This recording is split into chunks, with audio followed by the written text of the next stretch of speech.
Some News 24 at 10 next.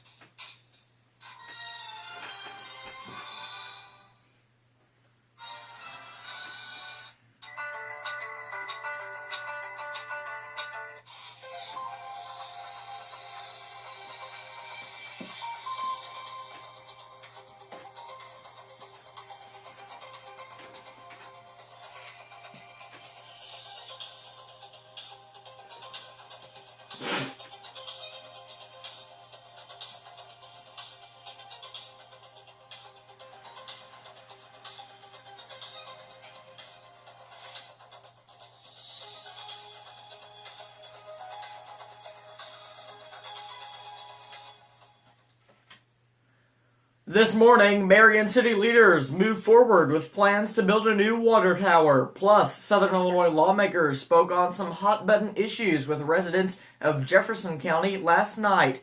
And Miller City is once again surrounded by floodwaters. We have those stories and more this morning on a Tuesday morning edition of News 24 This Morning.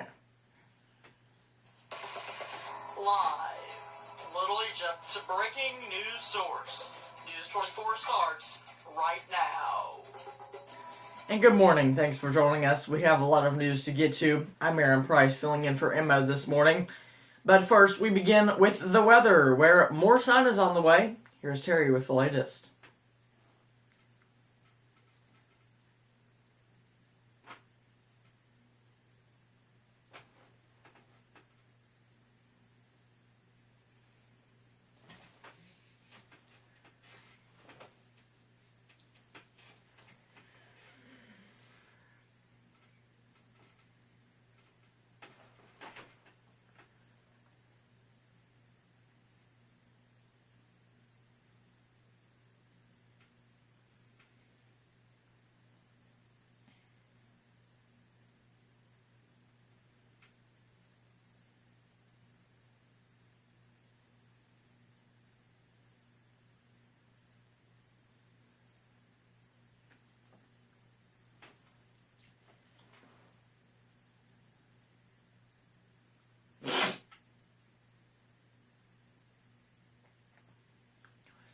All right, thanks, Terry. Marion city leaders are moving forward with plans to build a new water tower in the city.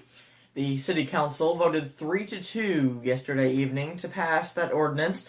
The new 500,000-gallon tower could cost the city more than $3 million to build and take around 15 months to build. Council members also approved a plan to repair and paint one of the old water tanks. Southern Illinois lawmakers spoke on some hot-button issues with residents of Jefferson County last night.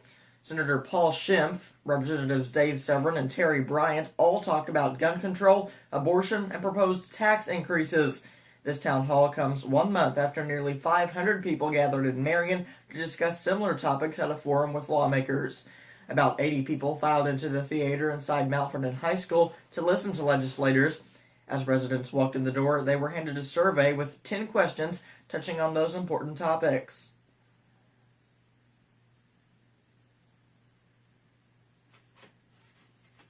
Mount Vernon resident and council member Dante Moore showed his concern about legislation containing abortion.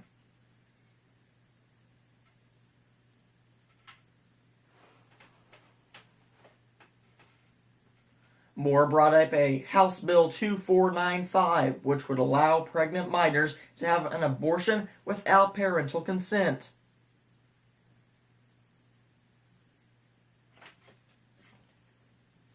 There is a similar bill, SB 1942, in the Senate, sponsored by Democrats from the Chicagoland area.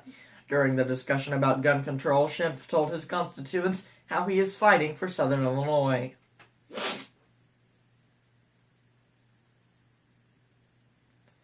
Severin said these new gun laws make criminals out of law-abiding citizens.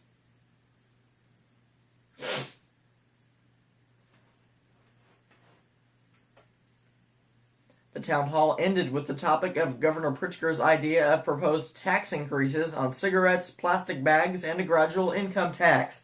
Bryant says she disagrees with Pritzker in making this state the most progressive state in the country.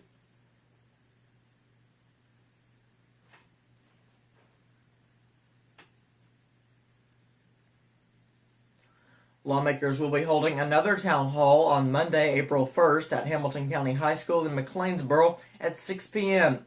Dale Fowler, Patrick Windhorst, and Dave Severin will be there talking and answering questions about what's going on in the state's government. Miller City is once again surrounded by floodwaters.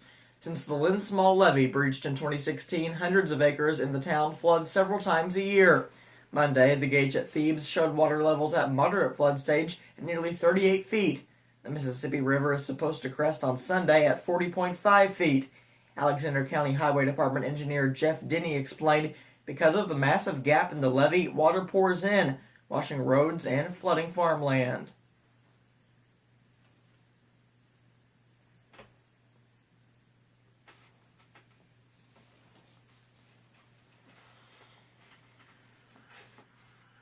Sherry Pacord lives in Miller City, and while everything around her home is underwater, her belongings are dry thanks to a homemade levee. We boated across fields filled with backwater from the river to meet Pacord. While her home is dry, her husband's farmland is underwater, and their business just 3 miles away is closed because water covers the roads that lead to it.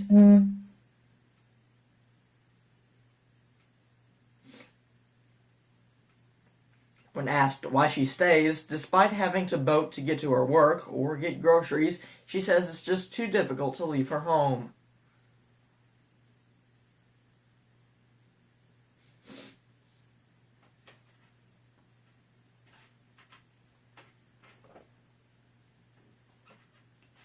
All she wants is for the mile-wide hole in the levee to be fixed. Now she is just waiting for the Army Corps of Engineers to make a move.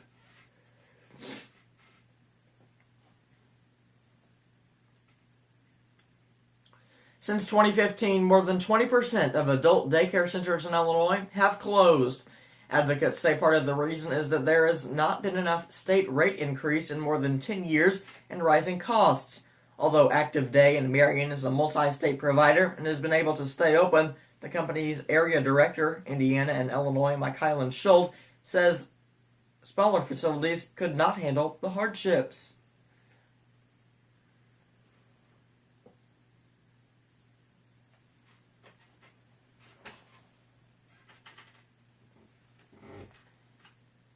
She says adult daycare centers provide a valuable service for family members who need to work or simply need a break while their loved one is watched over.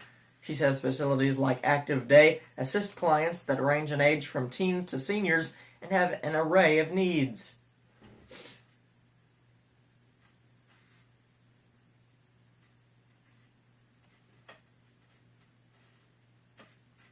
The center provides breakfast, lunch, and an afternoon snack.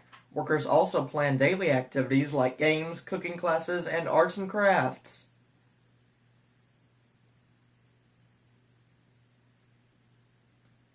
Adult day centers usually offer transportation for clients, picking them up in the morning and dropping them off at the end of the day. They're also given rides to medical appointments during the day. Laura Alsenbaumer, the Active Day Regional Director for Illinois and Indiana, says many caregivers just do not have cars that meets their needs of their loved ones.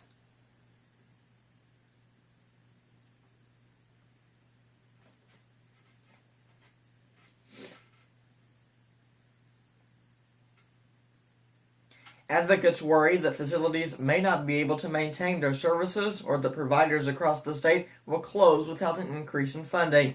They're pushing for Senate Bill 636, which would increase the hourly rate facilities are reimbursed from $9.02 to an hour for an individual client to $15.02.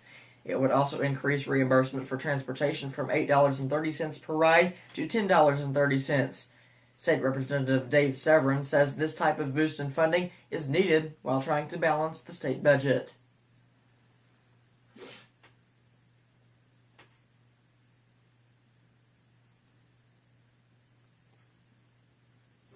Shutt adds that without these day centers, many caregivers would have to quit their jobs and stay home or put their loved ones in long-term care. Much more local news, sports, and weather is next on News 24, but first, here's a look at your national headlines.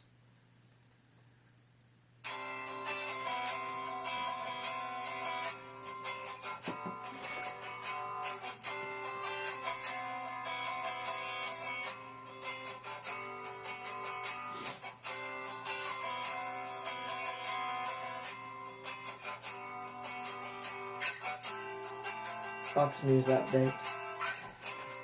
In Fox News. Fox News isn't available right now. We all have things we care about. We all have things that matter most. It's what makes life, well, life. At SIH, we've built our lives around yours. That's why we've grown our